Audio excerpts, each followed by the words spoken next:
Hey, basketball fans, welcome back to Tips and Streams, your go-to spot for the hottest NBA regular season predictions. I'm Kokan, and I'm here to break down today's matchups and give you the edge you need to make the best bets. Before we dive in, make sure you hit that subscribe button and like this video. Your support means the world to us. Remember, our channel has no sponsors and relies solely on the love and support of viewers like you. Even a small donation by pressing the thanks button under the video helps us keep bringing you top-notch content every day. Don't forget to share this video with your friends and fellow basketball enthusiasts.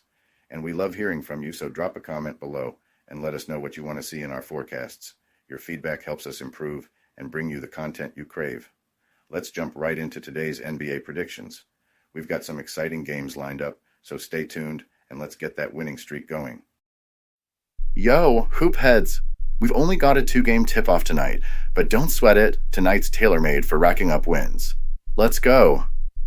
The first prediction today is for the match between the Detroit Pistons and the New York Knicks. I'll be honest, after watching Detroit fold in that brutal 21-0 fourth quarter blitz by New York in Game 1, you'd think fading the young Pistons would be the safe play. They commanded 3 quarters at Madison Square Garden, even dropping 36 points in the third to seize a 9-point edge late, only to watch it evaporate when the Garden crowd got loud and the Knicks hit cruise control. Still, I'm backing Detroit again. Here's why. First off, that Game 1 box score doesn't tell the full story. Tobias Harris poured in 25 points with 6 rebounds and 2 emphatic blocks. Cade Cunningham flirted with a triple-double, 21 points, 12 assists, despite shooting just 8 of 21. And Malik Beasley came off the pine to knock down 20 points from deep.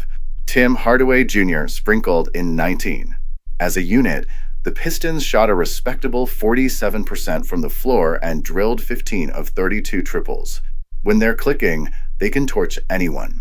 They proved that across the season by beating this Knicks squad multiple times. I still believe they're a scrappy group capable of hanging with New York's big dogs. Yes, playoff inexperience showed when the Knicks clamped down in crunch time. A handful of Pistons are making their first postseason trips. They got cold feet when the Garden went full tilt. But J.B. Bickerstaff's crew learned something huge in that fourth quarter collapse. They now understand the MSG vibe, how the Rins play, how every wave of noise can tilt momentum. Expect a more poised Pistons squad tonight. Cade will be dialed in to play hero ball rather than bide his time, and I trust Tobias to keep popping open looks.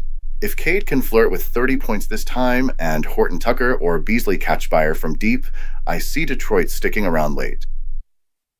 On the flip side, the Knicks pack a star-studded punch. Jalen Brunson dropped 34 in Game 1, slicing through Detroit's aggressive closeouts with his patented stop and pop mid-range game. OG Anunoby and Cat each chipped in 23, while Josh Hart finished with a 13-7-6 stat line and provided the hustle plays that swing playoff fights. This core of Brunson, Towns, Anunoby, Hart, and Mikal Bridges has the kind of two-way versatility you need in April. They shot 52% as a team and hit nearly 40% from deep before that first-round runaway run. With no injury concerns, they roll out their best 5 every night. Here's where my expert read comes in. The Pistons youngsters will show up aggressive and angry, ready to atone for that fade.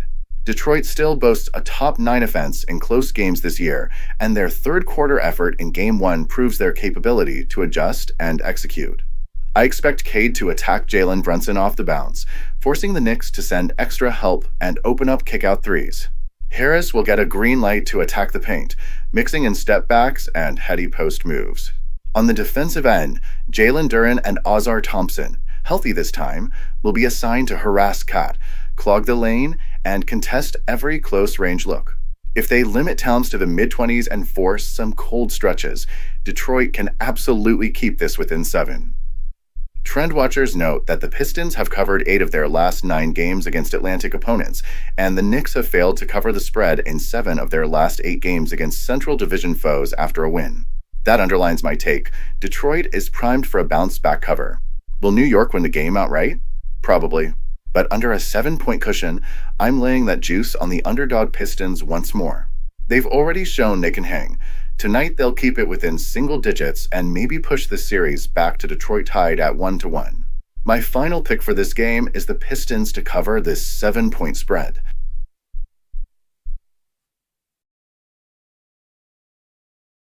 Welcome to BetUS, Sportsbook and Casino, your ultimate hub for secure and thrilling sports betting and casino gaming. BetUS is one of the oldest and most reliable online sportsbooks in the U.S., serving millions of clients all over the globe each month.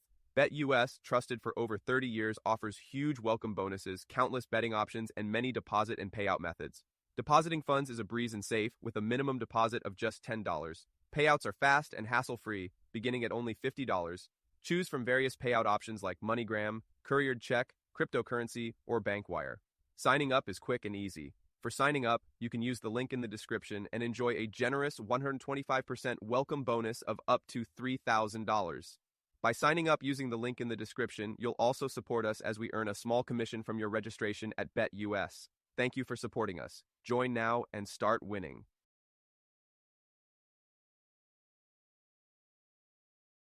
Before we move on, I have a quick favor to ask. If you're enjoying the content, please take a second to like this video and subscribe to the channel. Subscribing might seem like a small action, but it actually makes a big impact for us. Plus, it's completely free for you. Have you clicked that subscribe button? Awesome, thank you so much for your support. Now let's dive back into the video. The second prediction today is for the match between Los Angeles Clippers and Denver Nuggets. Game 1 looked like a Clippers clinic early on. James Harden carved up Denver's defense for 32 points and 11 assists. Kawhi Leonard chipped in 22, and Ivica Zubac dominated inside with 21 points and 13 boards. LA sprinted out to a 15-point cushion, shooting an efficient 50% overall and drilling 36.4% from deep. But the Nuggets rallied, and in overtime it was Russell Westbrook, yes, that Russell Westbrook, who sank the dagger 3 and energized Denver's comeback. The final was 112-110 Denver, but the box score shows the Clippers controlled 90 of those regulation minutes. Here's my read.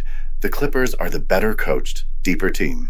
Tyronn Lue's rotation woes in crunch time will be ironed out. They won't repeat that 4-point drought in overtime. Look for LA to tighten up those 20 turnovers, lean on Harden and Kawhi to push the pace, and exploit mismatches on the perimeter. Bogdan Bogdanovic and Ben Simmons must be more active. Both were ghosts in Game 1, and I fully expect them to rise to the occasion. When LA's secondary pieces are engaged, their top 5 can operate in rhythm and erase Denver's home court steam. On paper, Denver has the MVP in Nikola Jokic, who narrowly missed a triple-double, 29 points, 12 assists, 9 rebounds, plus Jamal Murray's 21-9-7 and Aaron Gordon's 25-8. The Nuggets clawed back from 15 down thanks to a late first-half 13-2 spurt, offensive rebounding that produced extra possessions, and that vintage Jokic playmaking in crunch time. Their second-half defense forced 9 extra LA turnovers and yielded the win. All that said, they're still finding their footing under a new coach, and their bench yielded just 13 points on Saturday. The Nuggets need more balanced scoring from their role players, and restricting LA's stars on back-to-back possessions is easier said than done. Injury notes. Aaron Gordon is probable, so expect him to battle on the glass and anchor the defense. The Clippers only have Seth Lundy sidelined, so their rotation remains intact. That edge inavailability plays into my lean: more bodies, fresher legs, and better execution in late game sets. Series trends back me up. The Clippers have won 9 straight games as favorites, and they covered as 3.5-point dogs in Game 1. Conversely, the Nuggets have lost each of their last 3 outings after OT battles. Fatigue and emotional hangover are real. I trust LA's veteran core to bounce back and snatch that first road win. Harden's going to pull the trigger early, Kawhi will chip in dagger mid-ranges, and Zubac will bang Jokic at the rim. When they get out in transition, Denver's shell-shocked bench won't keep pace. Bottom line, Denver's home court rally was impressive, but the Clippers have more balance, superior coaching adjustments, and the motivational chip of having that one slip away. I'm siding with LA to steal this game in Denver and even the series. My final pick for this game is the Clippers by a basket.